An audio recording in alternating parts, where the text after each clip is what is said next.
to talk to.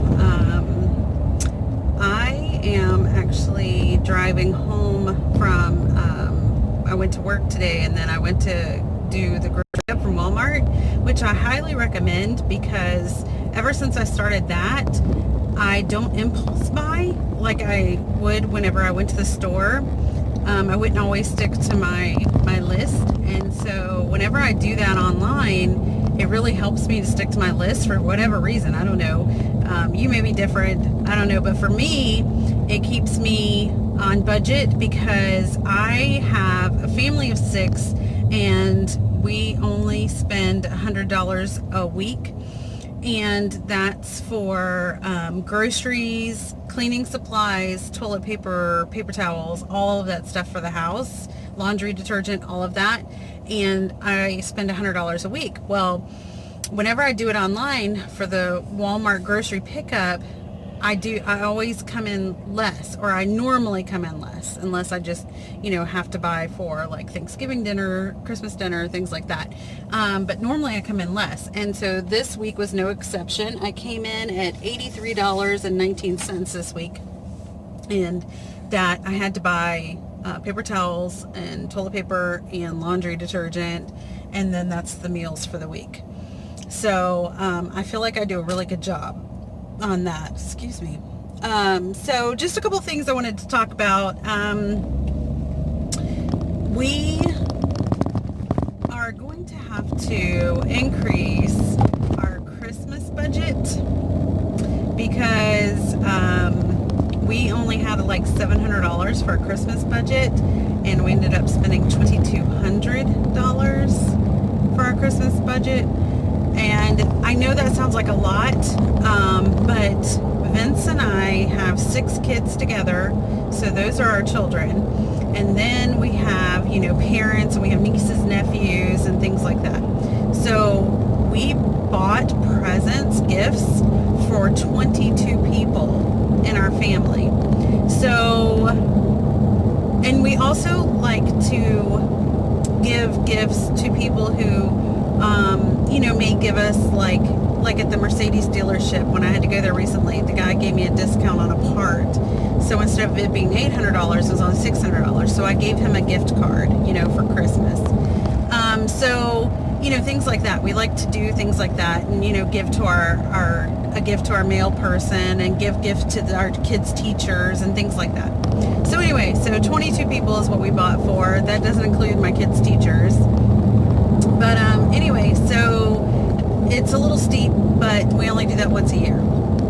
So we're going to have to increase that fund. But we also only have 4 debts left in our debt snowball, which is really exciting. It's about $18,000, which of course, has some interest piled on it. So once we start making those principal payments, that interest will go down. So it'll be less than that we'll eventually have to pay off, but it is fabulous and I'm so excited. We paid off a debt last month completely, and now we're going to pay off another debt this month completely, and then we only have 3 more and we'll be completely out of debt. I predict that we will be out of debt by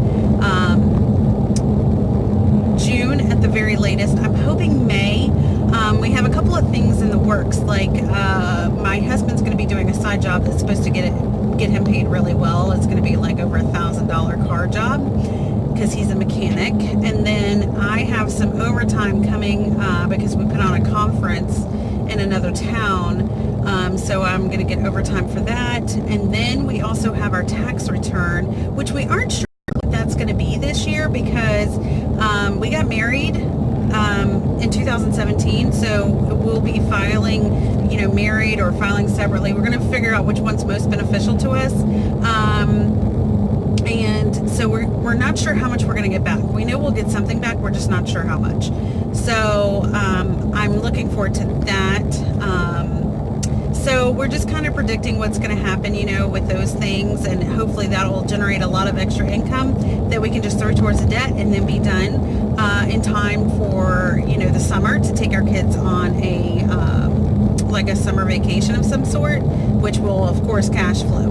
So so we're looking forward to that because my oldest son, he he will be a senior in high school next year. So, we're getting pretty limited on our family vacations that we can take with him. So, we'll just have to see how that goes. I'm hoping June at the latest, May hopefully. April will be really cool, but I doubt it. So, anyway, so those are some things I want to talk about. We've also started a car repair fund because I think it's so funny how these things happen now. Like on the Mercedes, we got a flat tire, and I can't remember if it was before Christmas or after Christmas, and that's because it wasn't a devastation to our life and to our budget like it would be before, because we have an emergency fund, right? So before, we would have no extra money, and it would be Christmas time, and we'd be like, how are we going to pay for a new tire? Like, how is this going to happen, And we would be scrambling.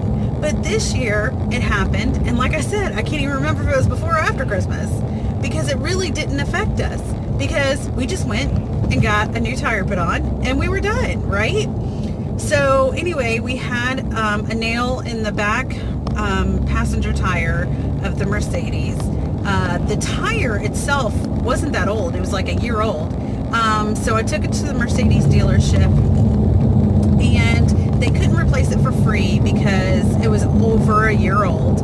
But they did give me a credit based on how much tread I had left on the tire. So the tire only ended up being $240, something like that, which, is still expensive, but thankfully I didn't have to pay, the whole tire, because it would have been like over $300. So anyway, so it's just amazing because I can't even remember exactly when that happened, because it didn't devastate our world like it would before, whenever we weren't getting out of debt, when we weren't on the Dave Ramsey plan, when we weren't, didn't have an emergency fund. It's just so funny how these things happen. So anyway, we're still doing the cash envelopes, which I got cash out of the bank today, and so I'm going to stuff those envelopes. Of course, I can't do it while I'm driving, so I'll just tell you what I got. I get $40 in gas a week, so I got my 40. My husband gets 30, so I got him $30 for his gas. And then our personal spending money, he gets 25, I get 25. And that's what we get for a week to spend. And then maintenance is things like the lawnmower maintenance, tractor maintenance, stuff like that, that he does around the farm, and I got $40 for that. And then that's all that we get for that for a month, because we also have the other maintenance fund now, which has about $300 in it. And we're going to let that cap at $500. And then I got $50 for pet food, because we have 2 dogs, we have 2 hamsters, and we have like 12 chickens. So I got to feed them. Entertainment, I got $45 because the girls need haircuts, and that's what I use for that. And then I got $80 for restaurants. So I hope you guys are doing well. I wish you luck in 2018. And I hope you reach all of your goals and your dreams. And I am working towards mine. So everybody have a great 2018, and I will see you soon. Bye.